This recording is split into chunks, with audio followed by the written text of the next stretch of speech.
올해 주님과 동행했었던 나의 삶이 이렇게 풍성하다. 내가 주님을 그 어느 때보다도 더 뜨겁게 경험했다. 주님은 정말 긍휼이 풍성하시구나. 주님은 탕자의 아버지처럼 항상 팔을 벌리고 나를 기다리셨구나.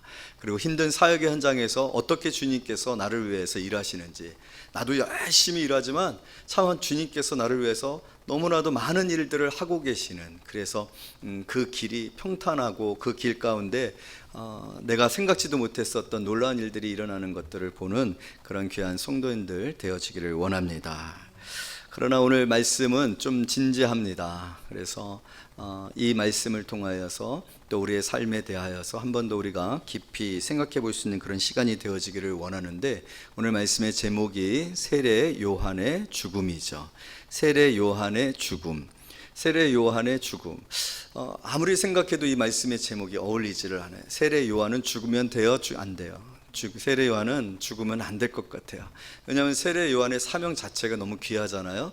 예수님보다 6개월 먼저 태어났고, 또 자신의 그 제사장으로서의 그 출생의 그 축복을 다 내버리고 광야로 갔잖아요. 그리고 그 광야에서 오직 예수 그리스도, 자기를 위한 것이 아니라 오직 예수 그리스도만을 드러냈죠. 예수 그리스도만을 나타냈죠. 예수님이 오신다. 우리에게 약속하셨던 메시아 예수 그리스도께서 오신다. 준비해야 한다. 그가 오셨을 때 그를 알아보고 그를 영접하고, 또 그럴 수 있도록 너의 죄를 회개하라. 그렇게 자신의 전 인생을 드렸던 사람이죠. 파장이 컸어요. 유대의 파장이 컸고, 세례 요한은 유명하고 강력하고 영향력 있는 그런 지도자가 되었습니다. 그러면 죽으면 안 되는 거잖아요. 누구보다도 예수 그리스도에게 근접하여 예수 그리스도를 전하고 또 예수 그리스도의 길을 예비한 사람이잖아요. 예수님께서 세례 요한을 관해서 뭐라고 말씀하셨어요? 광야에 너희들은 뭘 보러 갔느냐? 갈대냐? 놀러 갔느냐? 감성여행 갔었느냐? 아니라는 거예요. 그리고 부드러운 옷을 입은 사람을 찾으러 갔느냐? 그거는 사람은 왕궁에 있다. 왜냐하면 세례 요한은 메뚜기와 석청으로, 그리고 낙타털의 옷을 입고 그렇게 참 초라하게, 어떻게 보면 노숙자처럼 그렇게 살았잖아요. 그런데 광야에서 그런 사람을 찾느냐? 아니냐, 선지자였다는 거예요. 그런데 예수님은 거기다 더 하시잖아요. 선지자보다 더 큰 이라고 말씀하셨어요. 왜냐하면 선지자들은 예수님의 길을 오래전부터 구약에서 이렇게 여러 가지 이미지를 통하여서 예수 그리스도를 예표했지만, 세례 요한은 이제 곧 오실 예수님을 예표하고 있었기 때문에, 그래서 그가 더 큰 자다라고 이렇게 말씀하시며, 심지어는 그 어머니에게서 태어난 사람 중에 이보다 더 큰 사람이 없다 하면서 최고라고 이렇게 얘기했었던 사람이잖아요. 그랬었던 사람이라면 죽으면 돼요? 죽지 않아야 돼요? 죽지 않아야 되거든요. 그 사람하고의 죽음은 관계가 없는 일이 되어야 되거든요. 세례 요한의 죽음, 성공, 아니면 세례 요한의 영광, 세례 요한의 명예, 스타 세례 요한 이런 식으로 가야 되는 게 맞는데, 세례 요한이 지금 죽습니다. 너무나도 허무하게 죽습니다.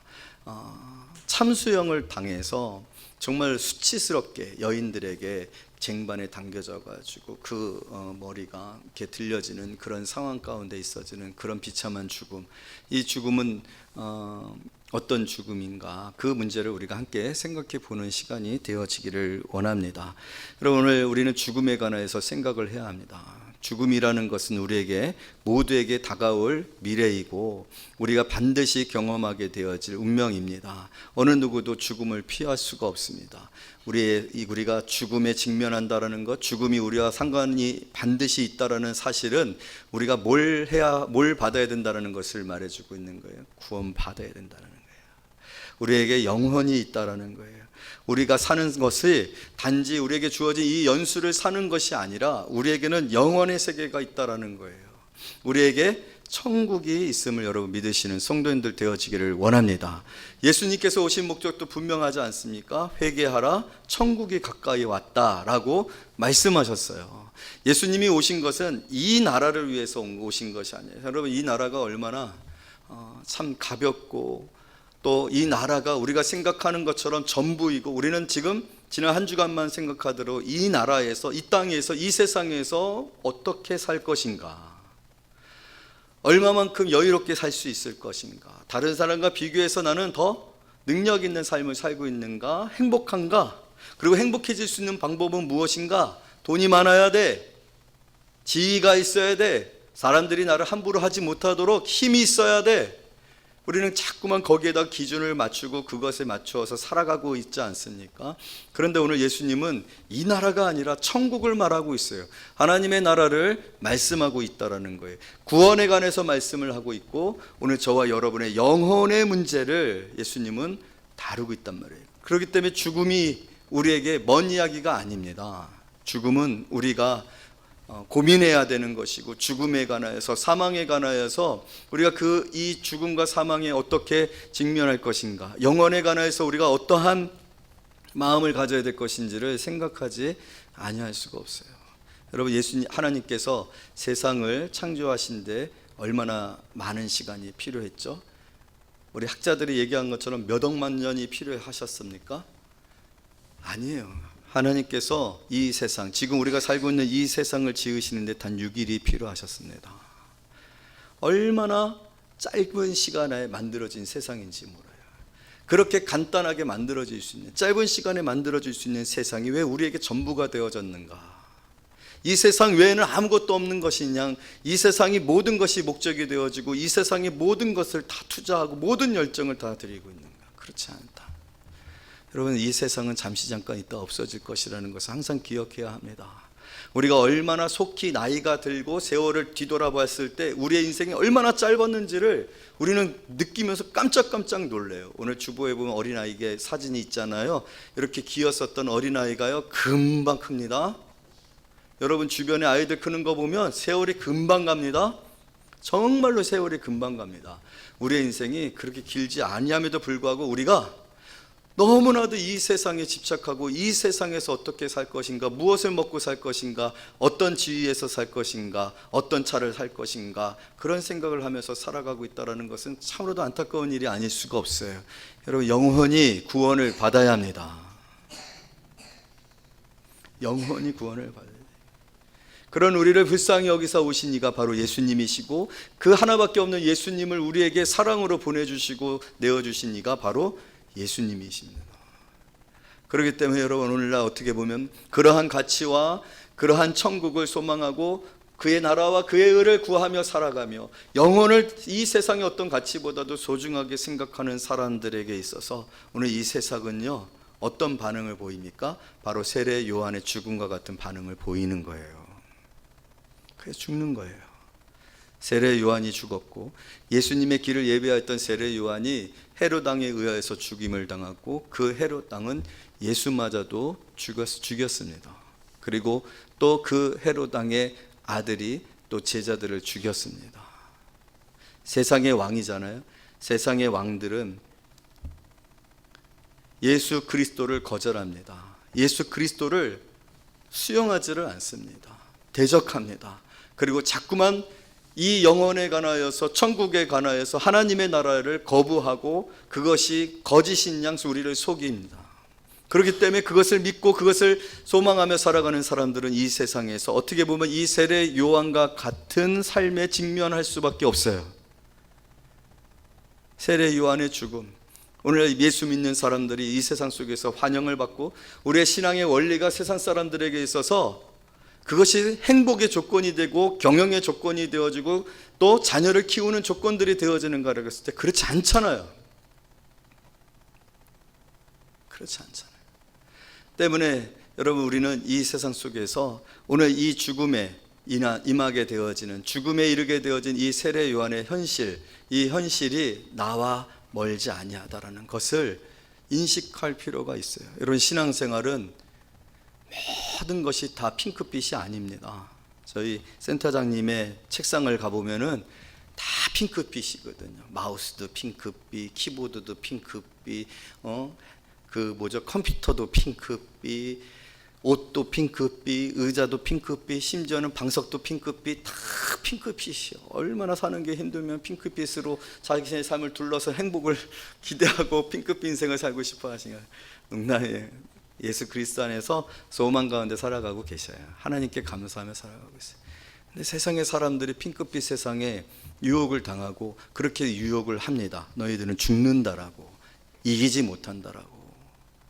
그래서 세례 요한도 죽고, 그 헤로당에 의하여서 예수도 빌라도와 더불어서 죽임을 당하시고, 그리고 그의 제자들도 그의 아들에 의해서 죽임을 당합니다. 그럼 어떻게 보면 성경의 역사는요, 죽음의 역사예요. 다 죽어요. 다 죽어요.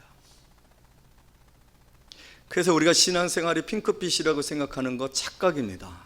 오히려 세상 교회에서 우리의 신앙생활의 결과가 핑크빛이라고 얘기하면 그것은 사단적인 거예요. 저는 그런 두려움이 많습니다. 여러분, 오늘 우리가 세상 속에서 믿음으로 사는 것은 쉽지 않습니다. 우리가 세상 속에서 예수 그리스도를 믿고 하나님의 뜻대로 하나님이 원하시는 삶을 살려고 했을 때 우리에게 직면하는 것은 고난이고 핍박입니다. 그러나 여러분, 믿으시기를 원합니다.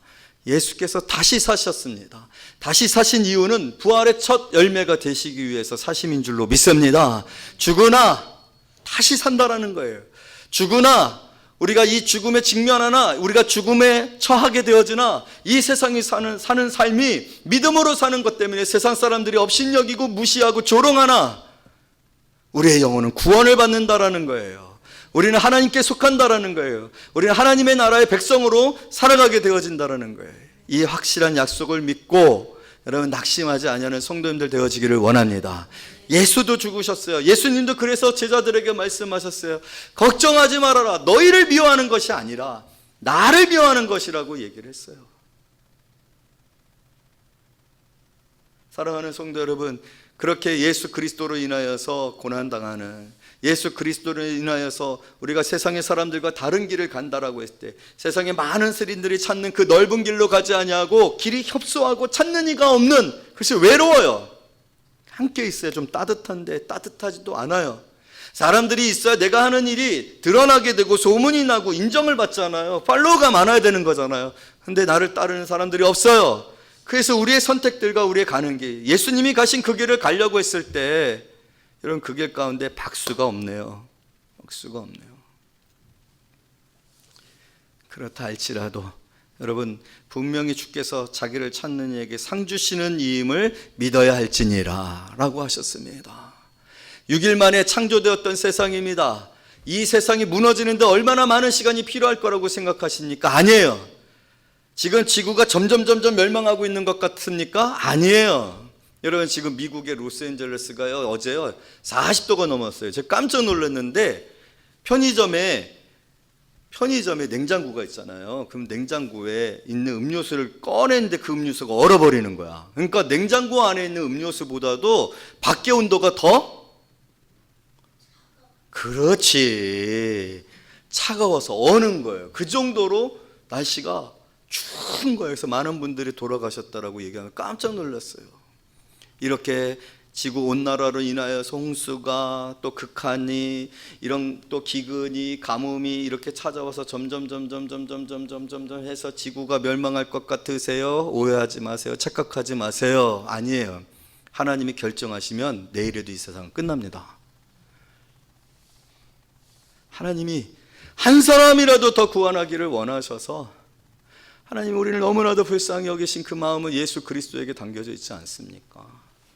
오죽하면 하나님께서 오히려 예수 그리스도를 치시고 예수 그리스도를 십자가에 매달아 자신의 공의를 만족시키심으로 말미암아 그 사랑으로 우리를 온전히 사랑받는 자로 구별하셔서 우리를 구원하셨겠습니까? 한 영혼이 그렇게 구원을 받는 것이 얼마나 중요한지 모릅니다. 여러분이 오늘 이 자리에 있는 거, 이 자리에 있어서 하나님께서 우리에게 약속하신 그 구원을 소망하며 그 소망의 주가 되시는 예수 그리스도를 사랑하며 예배하고 있는 게 얼마나 하나님께서 보실 때 기쁨이 되어지시고 또 하나님의 마음에 감동이 되어지는지 몰라요. 그런 우리가 이 세상의 사람들과 같이 그 가는 길을 따라가며 그 핑크빛 세상의 그 가치와 목적을 우리가 바라보며 살아가는 것이 되어서는 안 되리라고 생각합니다.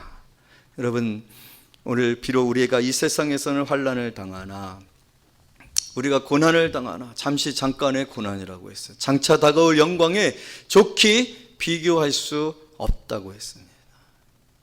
그래서 오늘 이 주일을 맞이해서 다시 한번 각오하고 결심하고, 그러나 우리의 영혼이 구원을 받고 예수 그리스도와 동행함으로 마침내 이를 천국을 소망하며 하나님께서 순간 멸하실 이 세상, 그 세상에 너무 집착하고 의지하며 살아가지 말고 천국을 소망하며 하나님이 여러분들에게 주시길 원하신 진정한 영혼의 구원, 그 구원 안에서 우리가 누릴 수 있는 그 축복들, 그래서 그 기쁨이 충만하면 예배토록 지으심을 받은 그 지으심대로 하나님을 찬양하며 살아가는 그런 귀한 성도님들이 되어지기를 원합니다. 여러분, 오늘 무서운 일이 있습니다. 그 무서운 일에 관한 이야기를 나누지 아니할 수가 없어요. 헤롯 왕은 참 신기하지 않습니까? 지금 이 헤롯 왕의 아버지 헤롯 왕이 있어요. 그 아버지 헤롯 왕은 어떤 일들을 행했습니까? 예수님이 태어나셨을 때 동방박사가 찾아왔어요. 유대인의 왕이 어디서 났느냐? 여러분, 사실 이 헤롯 왕은요, 유대인 출신이 아니에요. 야곱의 아들들이 아니에요. 야곱의 아들이 아니에요. 에서의 후손입니다. 베두인이에요. 그러니까 이방인으로서 왕이 돼서 지금 유대인의 왕이 되었어요. 탁월한 정치력이죠. 그러니까 참 대단한 거예요.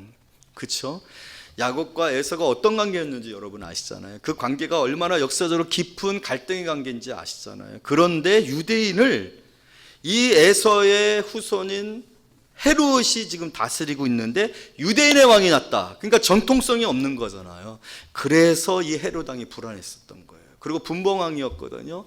정치적으로 보았을 때 이스라엘을 셋으로 나눠서 노마가 다스리게 했거든요. 그래서 하나씩 그것을 나눴다. 분봉이라는 뜻이 3분의 1이라는 뜻이에요.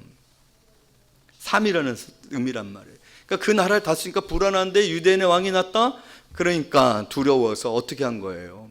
예수를 죽이려고 한 거잖아요. 근데 예수를 못 죽였죠. 하나님이 막으셨죠. 다른 길로 가라고 동방박사들에게 말했잖아요. 그랬더니 그 즈음에 태어난 아이들을 다 죽여버리잖아요. 얼마나 이 세상이 잔혹한지 저는 이 헤롯 왕의 유아 살해, 이 사건을 통해서 여러분, 세상이 여러분들에게 결코 자비롭지 않을 것을 아세요. 여러분들이 예수 그리스도의 사람이 되어진 이상, 여러분의 예수 그리스도의 흔적이 있어진 이상, 바울이 얘기했던 것처럼 나는 예수의 흔적을 가졌다. 여러분이 교회를 다니는 이상 여러분들은 절대로 세상 사람들에게 칭찬받거나 인정받지 못하면 잔혹한 대우를 받을 거예요. 만약에 여러분이 잔혹한 대우를 받지 아니하고 있으면 나는 회색 생활을 하고 있는 거예요. 세상 사람인 척하고 주일날만 교회에 와서 성도인 거예요. 그러나 우리가 모든 삶을 통하여서 24시간 내 삶이 예수 그리스도 안에서 살아가고 있다면요, 우린 빛입니다. 어둠은 빛을 알아요. 빛을 그대로 두지를 않습니다. 헤롯 왕처럼 죽여버리는 거예요. 잔혹하게. 그래서 예수 그리스도로 우리가 살아갈 때 우리의 인생에는요, 고난이 있을 수밖에 없어요. 항상 갈등과 선택의 순간에 손해를 봐야 하고 피해를 봐야 하고 양보를 해야 되고 포기해야 되는 일들이 생겨질 수밖에 없어요. 그러나 여러분, 두려워하지 말기를 원해요. 하나님께서 천사들을 통하여 예수를 피하게 하시잖아요. 그 헤롯 왕, 여러분, 그 처음부터 시작해서 그 헤롯 왕이 예수 그리스도를 향해서 어떤 마음을 가지고 있습니까? 전혀 예수 그리스도를 수용하거나 영접하거나, 그의 말은, 표현은 어땠습니까? 나도 가서 경배하겠다. 여러분, 이 헤롯 왕이요, 세례 요한에 관하여서 괴로워합니다. 왜냐하면 세례 요한이 전한 그 말이나 메시지들이 맞기 때문이에요. 그래서 고민하잖아요. 세례 요한을 죽이는 것을 즉시로 죽이지 못하고 고민하잖아요. 그런데 예수 그리스도께서 세례 요한이 죽으시니 행하신 기적들이 드러납니다. 유명합니다. 세례 요한이 다시 살아난 것 같다. 그래서 이 헤롯 왕이요, 예수님을 만나고 싶어 합니다. 예수님을. 그런데 예수님이 만나지를 않아요. 이 헤롯이 있었던 그 왕궁에 예수님이 절대로 가지를 않습니다. 그리고 놀라운 사실은요, 이제 마지막이에요. 우리 말씀 찾아보도록 하겠습니다. 누가복음 23장. 누가복음 23장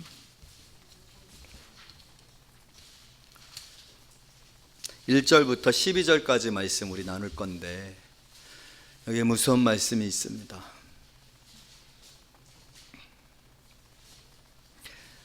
누가복음 23장 1절에서 12절 우리 한 절씩 교독하겠습니다. 무리가 다 일어나 예수를 빌라도에게 끌고 가서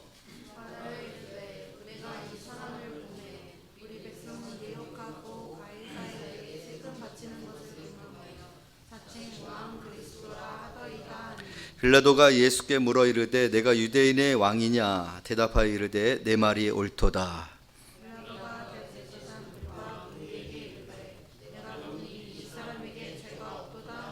무리가 더욱 강하게 말하되 그가 온 유대에서 가르치고 갈릴리에서부터 시작하여 여기까지 와서 백성을 소동하게 하나이다. 헤롯의 관할에 속한 줄을 알고 헤롯에게 보내니 그때 헤롯이 예루살렘에 있더라.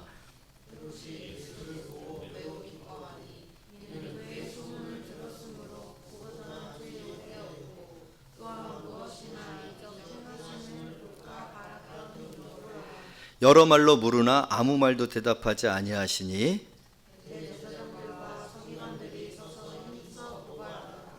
헤롯이 그 군인들과 함께 예수를 업신여기며 희롱하고 빛난 옷을 입혀 빌라도에게 도로 보내니 헤롯과 빌라도가 전에는 원수였으나 당일에는 서로 친구가 되니라. 여러분, 이 말씀 속에 오늘 중요한, 그리고 오늘 여러분들에게 정말 나누고 싶은 말씀이 있어요. 헤롯이 예수가 온다는 소식을 듣고 너무 기뻤어요. 왜냐하면 오래였다고 얘기했어요. 예수님을 너무 만나고 싶었어요. 근데 참 신기한 거는요, 이렇게 만나고 싶었었던 헤롯에게 예수님이 가지를 않으세요. 물론 우리가 생각할 때 세례 요한이 죽었고 그 세례 요한이 얘기했었던 분이 바로 예수님이기 때문에 예수님도 죽으실까? 물론 예수님이 이 부분에 관해서 말씀하신 적이 있어요. 내가 때가 되어 죽기 전까지는 절대로 내가 죽지 않을 것이다 라는 말씀을 하신 적이 있긴 해요. 그런데 예수님께서 세례 요한에게 가지를 않습니다. 세례 요한과 헤롯과 만나지를 않습니다. 그러다가 드디어 죽으시기 바로 직전에 빌라도에게 심판을 받으시는데 빌라도가 보니까 구역이 이 헤롯 왕의 구역이야. 그래서 그게 속한 줄 알고 예수를 보내요. 그러니까 너무 좋은 거예요. 그래서 이것도 묻고 저것도 묻고 기적행함도 보고 그러고 싶었었어요. 어떻게 보면은 이 헤롯에게 나름의 그 양심도 있고 나름의 뭔가 이 진리와 하나님의 능력에 대한 호기심도 있었어요. 그런데요, 참 놀라운 것은요, 여러분, 빌라도에게는 내가 왕이냐? 라고 했을 때 내가 말하였도다, 그렇게 한마디라도 하셨단 말이에요, 빌라도에게는. 그런데 오늘 헤롯에게는 9절 다 같이 읽습니다. 시작. 여러 말로 물으나 아무 말도 대답하지 아니하시니. 아무 말도 대답하지 아니하시니. 저는 이 말씀이 너무 무서웠어요. 말씀하시지 아니하시니. 왜요? 헤롯은 우리가 예전에 나누었었던 말씀처럼 돌밭입니다. 완전히 불신의 사람이고 세속적인 사람이에요. 그래서 세례 요한조차도 그렇게 잔혹하게 죽여. 무엇 때문에? 명분이 아니었어요. 단지 자기의 불륜에 관하여서 지적하였었던 것, 그것에 관하여서 이 세례 요한을 감옥에 가두었는데 사람들의 두려움, 마누라의 두려움, 딸의 두려움, 자기가 말한 것에 대한 두려움, 이런 세상의 사람들이 가지고 있는 가치가 바로 이거잖아요. 돈을 잃을까봐, 성공하지 못할까봐, 실패할까봐, 관계에서 멀어질까봐, 내가 좋아하는 술, 담배 못할까봐, 내가 좋아하는 취미나 여가생활 못할까봐, 내가 생각하는 가치를 이루지 못할까봐, 내가 생각했던 어떤 윤리적인 목표를 이루지 못할까봐 결국 세례 요한을 죽인 거잖아요. 여러분, 우리가 오늘 그러한 생각 속에서 말씀을 알매도 불구하고, 우리에게 구원이 있음을 알매도 불구하고, 하나님이 여러분들을 사랑하시고 초청하고 있음에도 불구하고 그것을 거부하는 돌밭과 같은, 수용하지 못하는, 말씀을 받아들이지 못한 그 간박한 심령에 대하여 오늘 예수님께서 어떻게 하셨다고요? 뭐라고 말씀하셨다고요? 성경에 보니까 돌밭을 가르셨다고 얘기했습니까? 아니에요. 새들이 와서 그 씨앗을 그냥 먹어가도록 그대로 두신 것을 볼 수가 있어요. 아무 말씀도 하지 아니하셨다. 구원에 관해서, 그 구원이 얼마나 풍성한 구원입니까? 오늘 저와 여러분들이 어떻게 구원을 받았습니까? 주여라고 예수 그리스도를 영접함으로 구원을 받았어요. 얼마나 넓은 문인지 몰라요. 구원에 관해서는 얼마나 넓은 문이 우리에게 열려져 있는지 몰라요. 예수님께서는 심지어는 자신의 스케줄을 멈추면서까지, 아니면 자기가 가야 하는 그 길을 돌아가면서까지도 구원하셔야 할 불쌍하고 불쌍하고 긍휼의 그 대상들을 찾아가서 만나주시고 설명해 주시고 이해시키고, 또 실패하고 돌아가는 엠마오 제자들에게 열심히 찾아가서, 그리고 그 갈리 바다까지도 찾아가셔서 그렇게 자기가 택하신 영혼들을 위로하고 회복시키시고 또 은혜를 주셨는데, 헤롯 왕에게는 예수님이 침묵하십니다.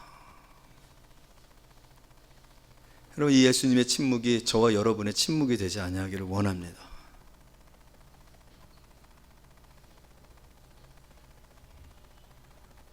오늘 아무것도 우리에게 대답하지 아니하시는 그런 심령들이 되지 아니하시기를 원합니다.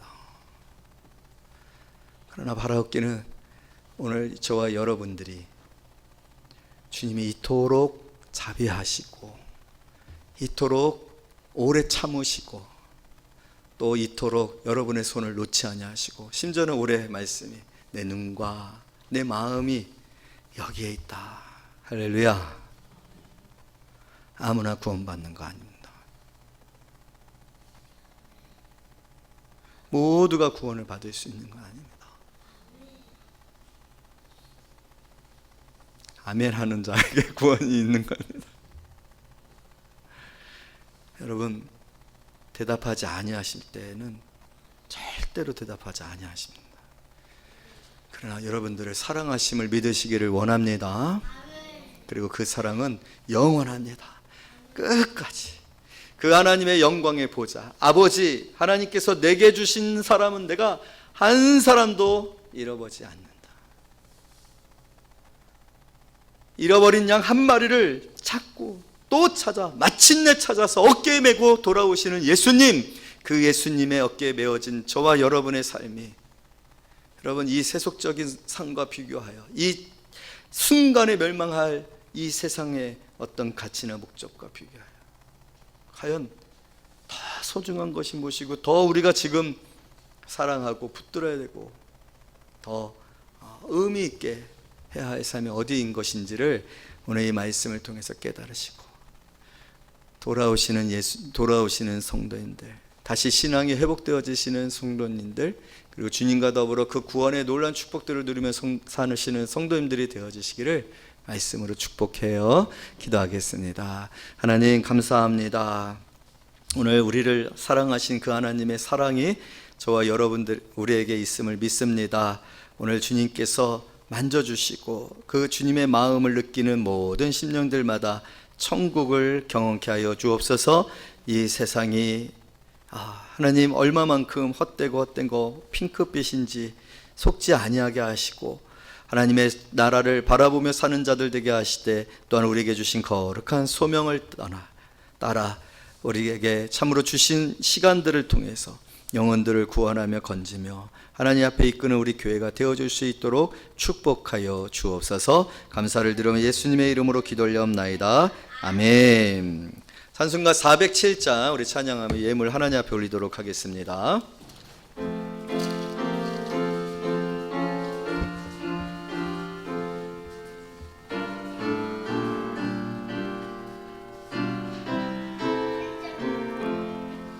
우주와 함께 나 죽었으니 부주와 함께 나 살았도다. 영광의 그날에 이르도록 언제나 주만 바라봅니다. 언제나 주는 날 사랑하사 언제나 새 생명 주시나니 영광의 주날에 이르도록 언제나 주만 바라봅니다. 마음속에 시험을 받을 때와 무거운 근심이 있을 때에 주께서 그때도 같이 하사 언제나 나를 도와주시네. 언제나 주는 날 사랑하사 언제나 새 생명 주시나니 영광의 계나 이르도록 언제나 주만 바라봅니다. 뼈 아픈 눈물을 흘릴 때와 쓰라린 마음으로 단식할 때 주께서 그때도 같이 하사 언제나 나를 생각하시네.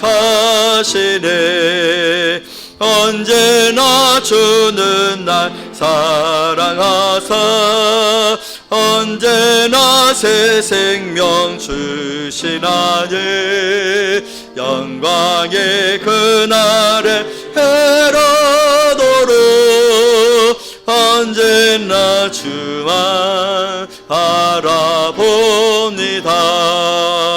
내 몸의 약함을 아시는 주 못 고칠 질병이 아주 없네. 괴로운 날이나 기쁜 때나 언제나 나와 함께 계시네. 나 주는 날 사랑하사 언제나 새 생명 주시나니 영광의 그날에 이르도록 언제나 주만 바라봅니다.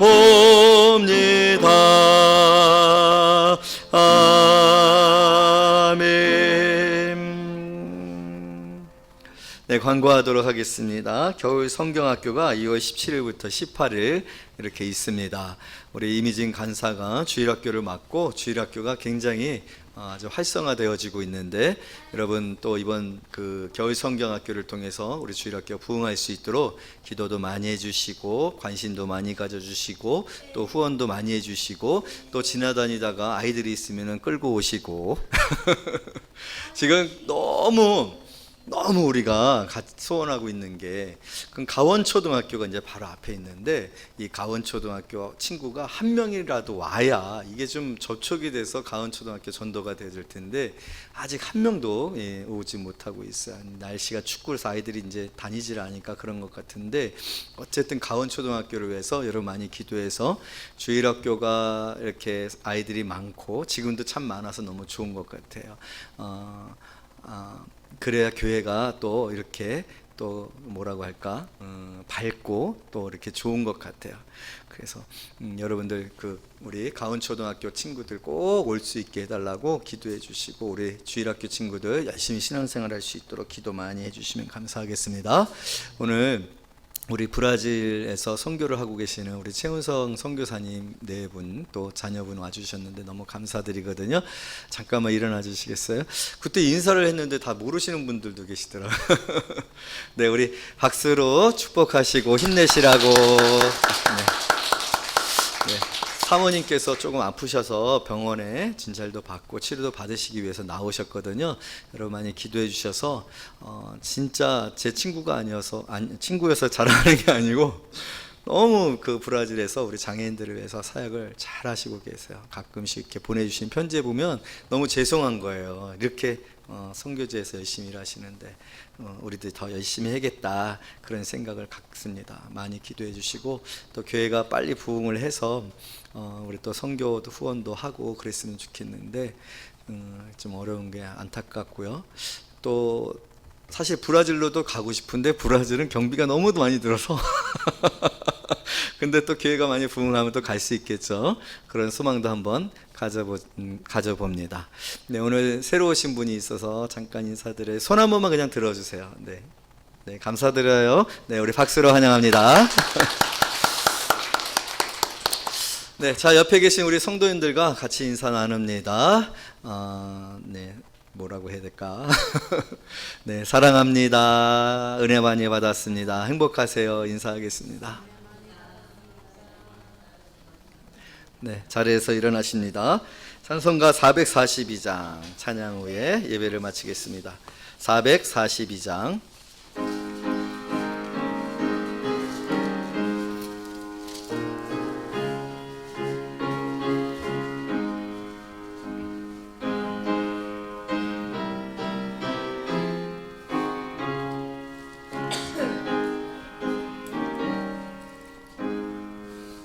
저 장미꽃 위에 예수 아직 맺혀 있는 그때에 귀에 은은히 소리 들리니 주 음성 분명하다.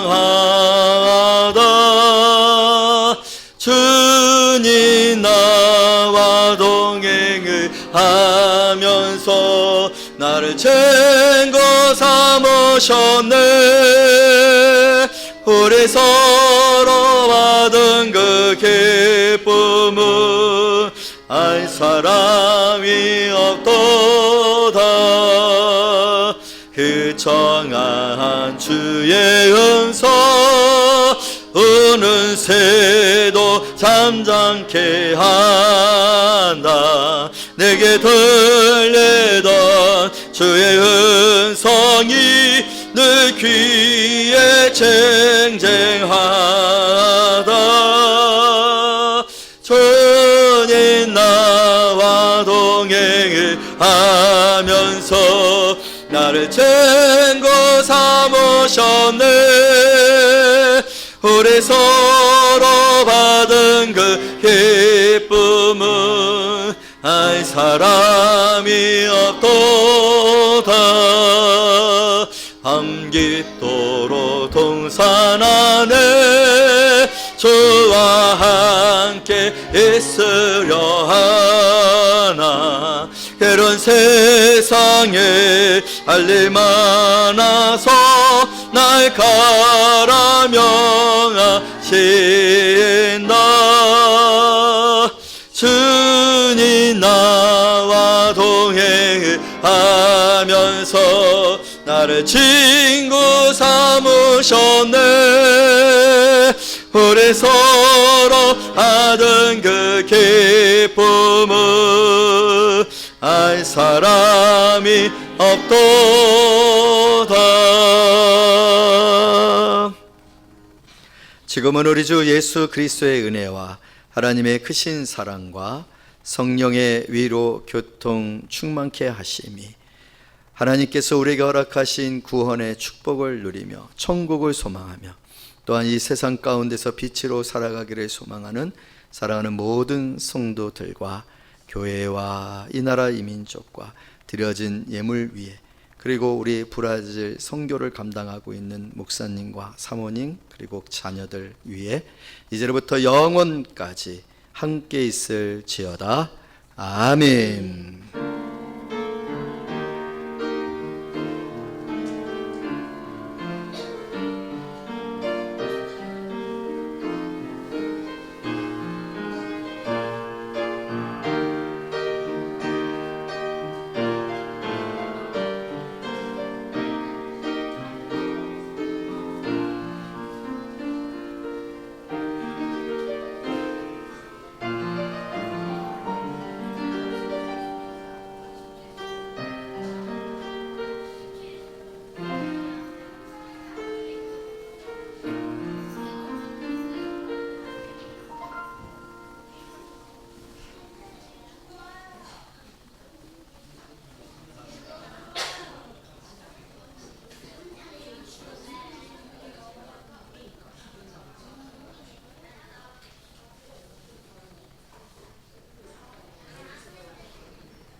감춰진 나의 삶에도